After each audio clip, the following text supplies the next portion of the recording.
She crossed an ocean chasing love and a new beginning. But what she found, waiting in America, was nothing like the dream she imagined. In a land that promised hope, Helene would soon learn that starting over isn't about where you live. It is about what you choose to hold on to, and what you're finally willing to let go.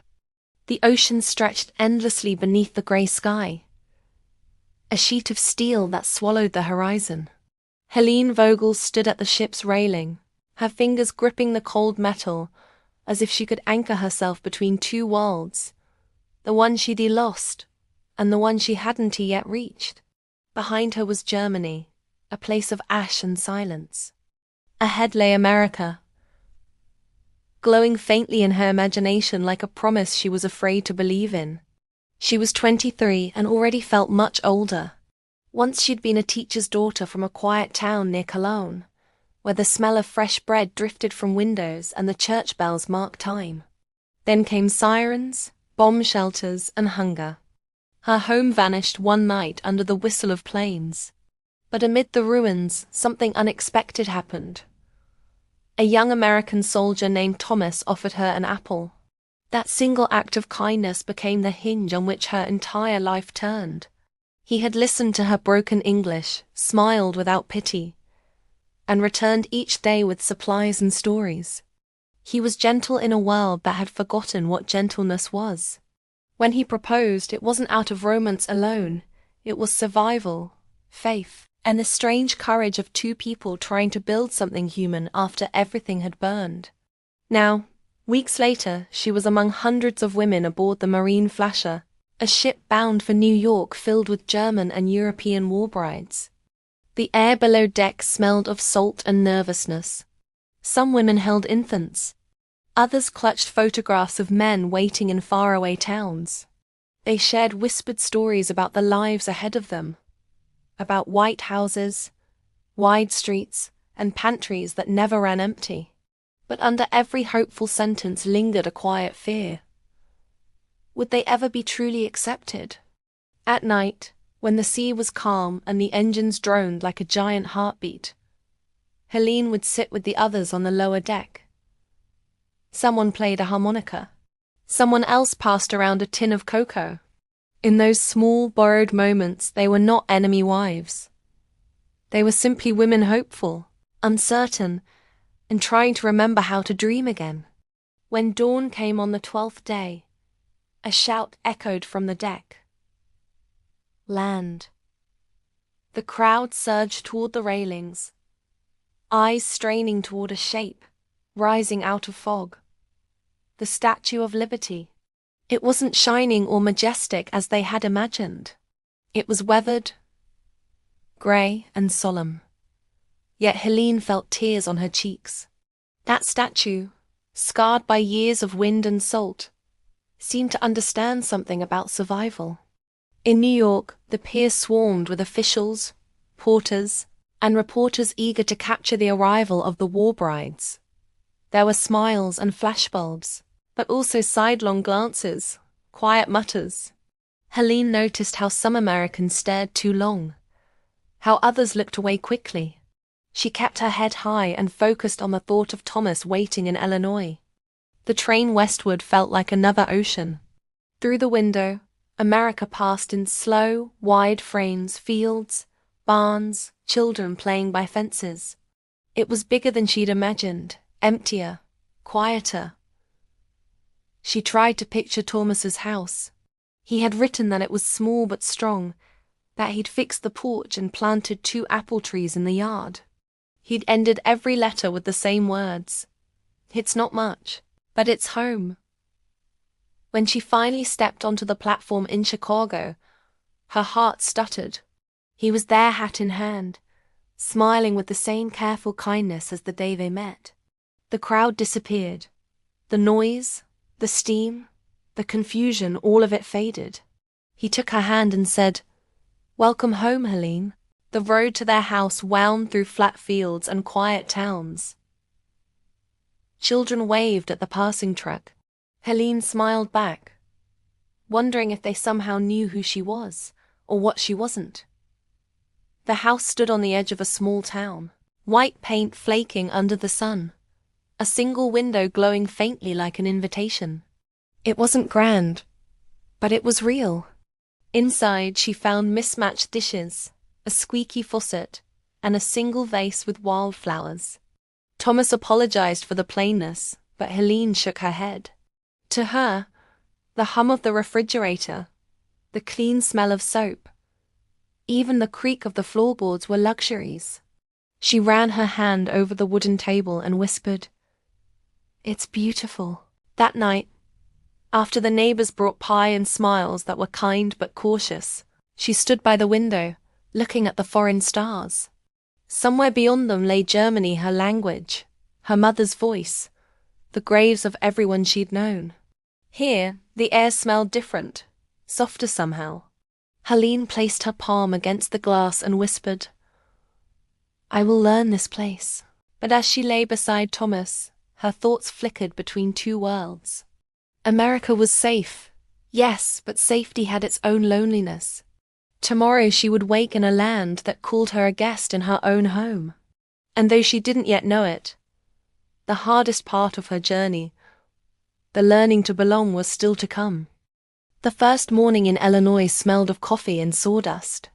Thomas had risen early to fix the back porch, the boards still scarred from a long winter. Helene lay awake, listening to the rhythm of the hammer, the sound foreign yet comforting. The light coming through the curtains was different than in Germany, gentler, less certain, as though it too were new to her. The refrigerator hummed a steady tune, and a jar of marmalade glowed like amber on the table. America had flavors she hadn't learned, yet sweet, sharp, endless. She poured coffee and took her first sip, nearly gasping at the strength of it. Everything here was stronger, louder, larger.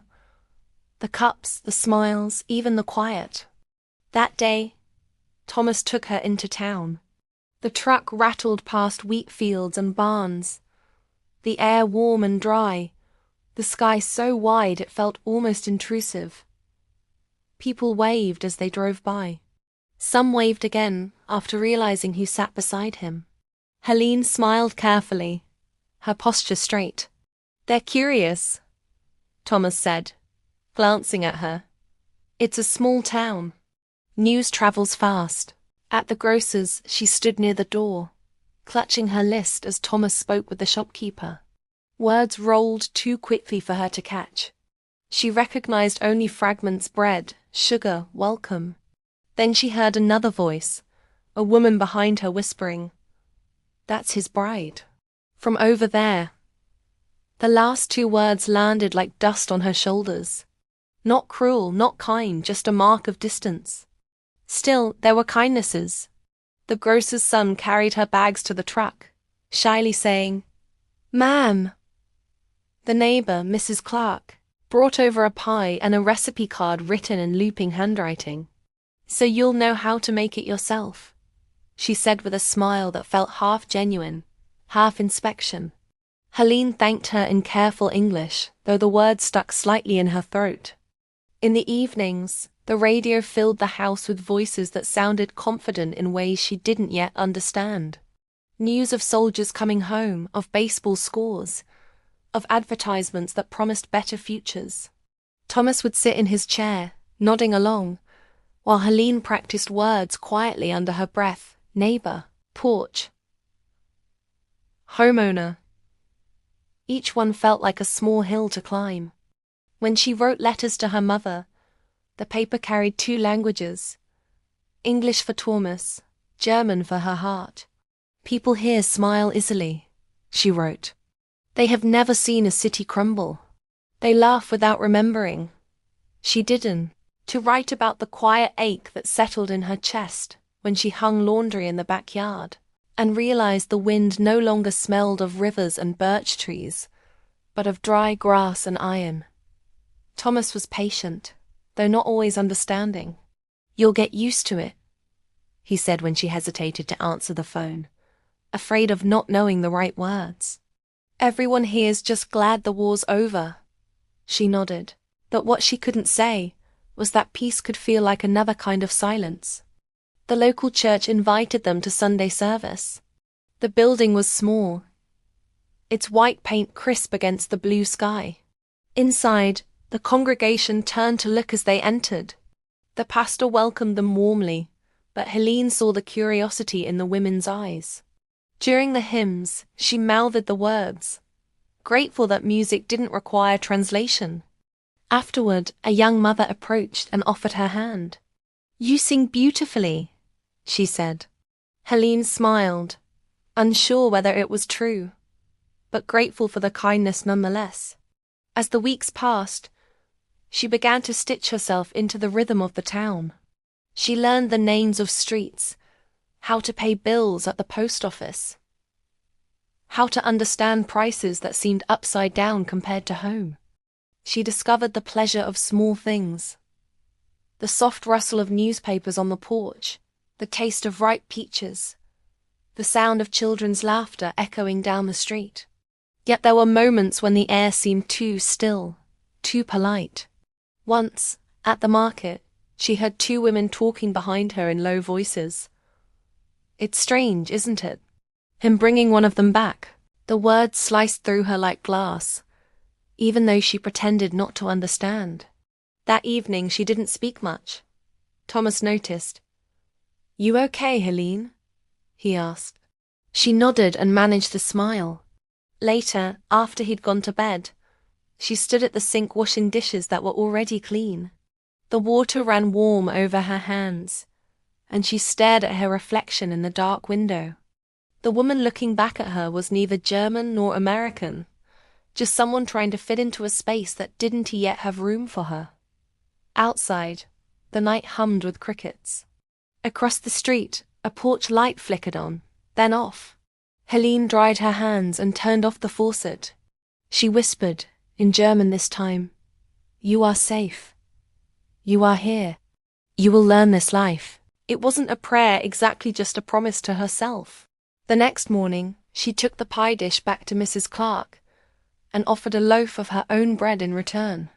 "It's not as sweet," she said shyly, "but it's from my recipe." Mrs. Clark tasted it, paused, and nodded approvingly. "Different," she said, "but good."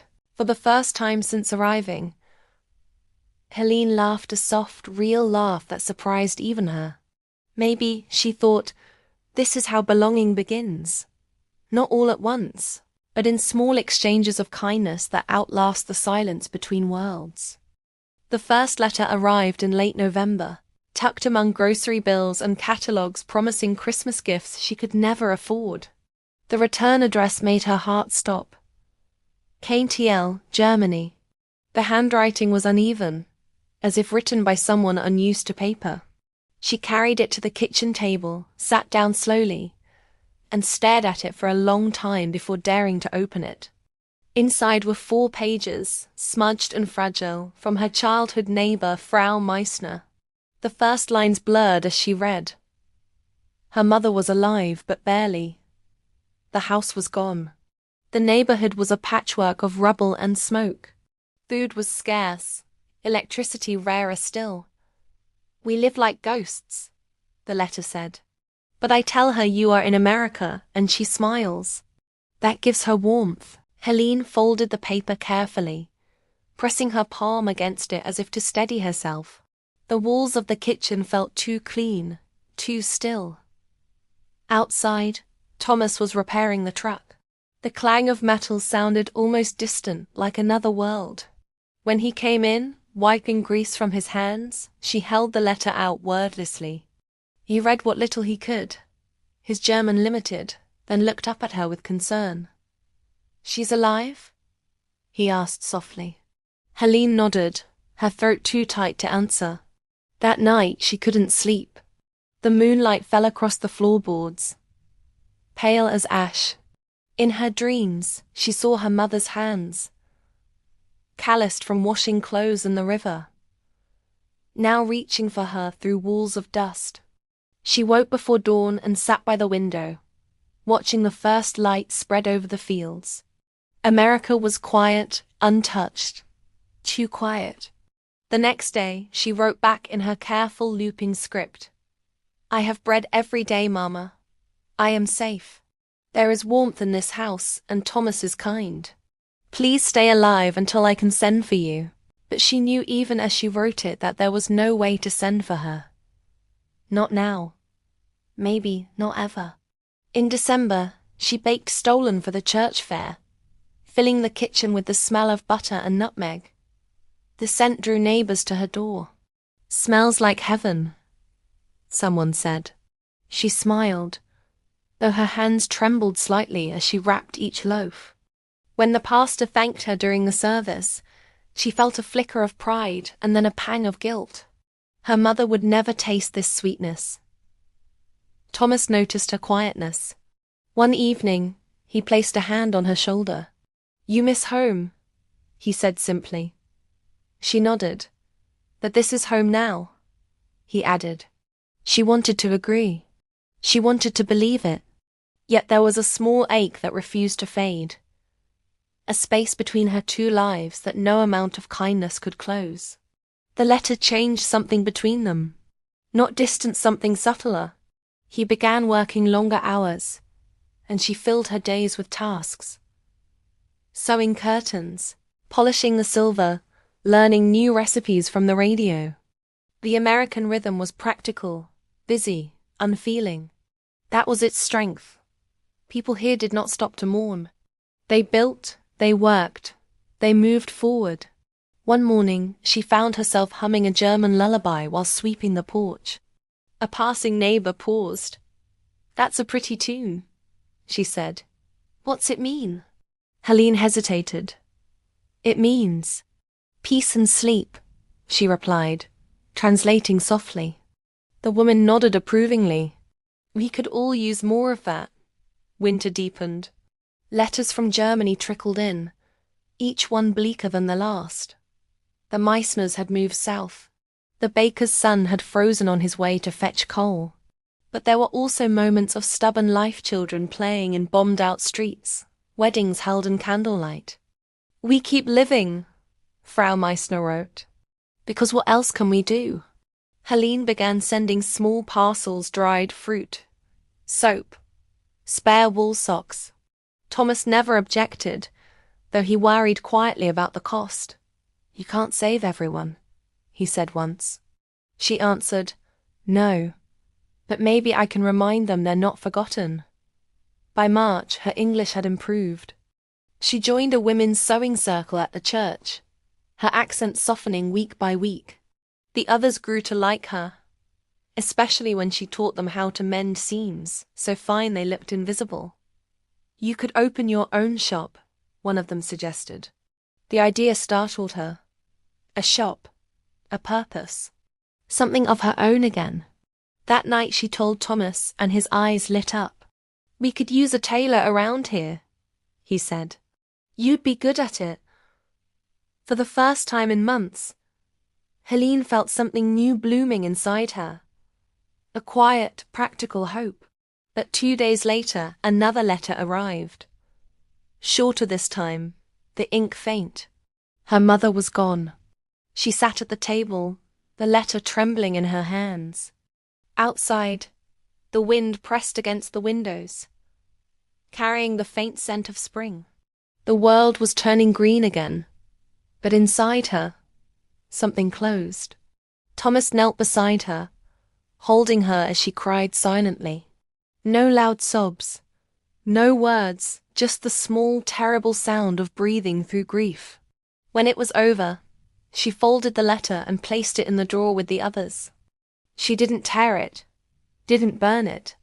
Some things, she thought, needed to remain, even when they hurt. That evening, she baked bread again.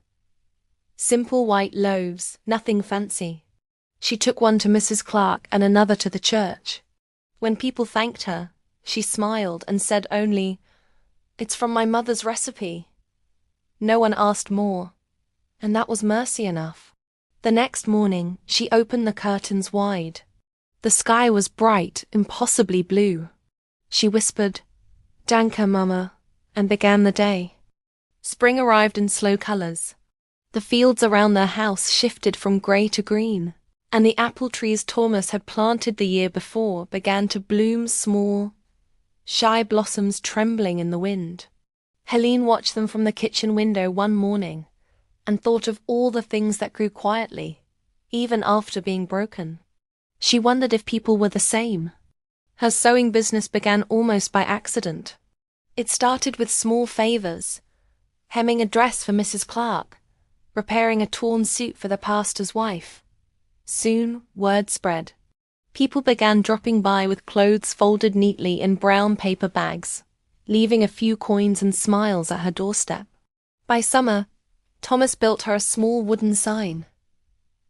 Helene stitching and mending. She ran her fingers over the carved letters, tears pressing against her eyes. It was the first time her name had ever stood on something solid since the war. The work filled her days, and the sound of the sewing machine became a rhythm she could trust. It hummed like the ocean she had crossed, like a heartbeat she'd forgotten she had.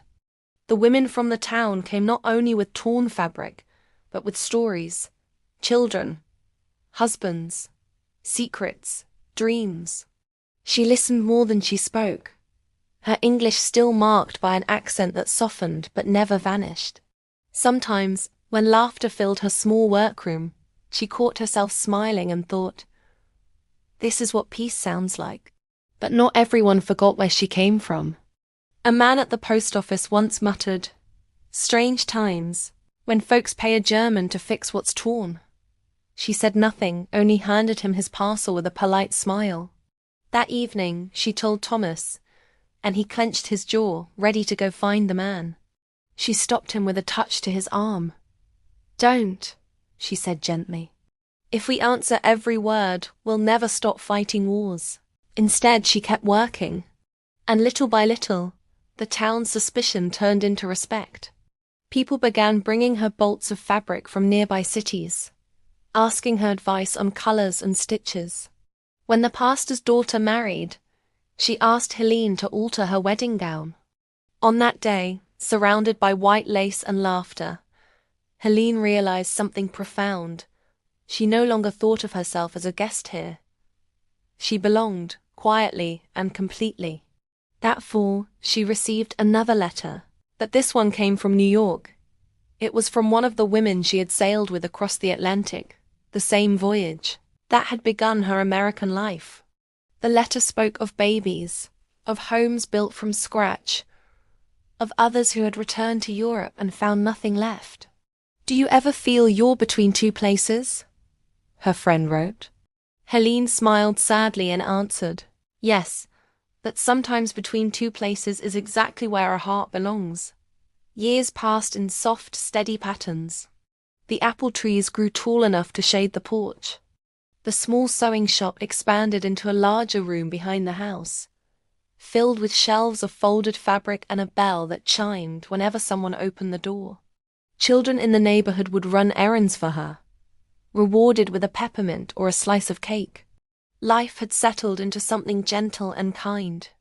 But there were days, rainy ones, especially when memories pressed against her like the sound of distant thunder.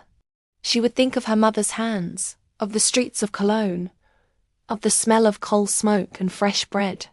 These weren't wounds anymore, just fingerprints left by another life. One evening, while Thomas read the newspaper, and she mended a shirt, she looked up at him and said softly, "Do you ever wonder if the past forgets us?" He lowered the paper, studied her face, and said, "No, but I think it forgives us." After that, she didn't ask again. On a quiet Sunday morning in 1952, Helene stood before her house, a basket of linens at her side. The air was warm, filled with the scent of apple blossoms and the low hum of bees. Across the street, a boy on a bicycle waved, shouting, "Morning, Mrs. Marino." The name still startled her sometimes, Marino. American, simple, hers. She smiled and waved back. Later that afternoon, she baked bread the way her mother had taught her, kneading it slowly, whispering the same quiet blessing in German that she had as a child. When it was done, she wrapped one loaf in a towel and carried it next door. For you, she told Mrs. Clark. It's an old recipe. Mrs. Clark smiled and said, Then it's a good one. That evening, as the sun dipped below the horizon, Helene sat on the porch beside Thomas. The apple blossoms fell like snow, scattering across the steps. She thought of the girl she had been on the ship, the one clutching her coat, afraid of what lay ahead. That girl was still inside her somewhere, but quieter now, finally at peace. Everything feels so different now, she said softly. Thomas took her hand. That's because it's yours now. She looked out across the fields, the wide American fields that had once felt foreign and empty, and realized he was right. The war had taken nearly everything, but in its aftermath, she had built something even stronger. A life stitched together from kindness, courage, and small acts of belonging.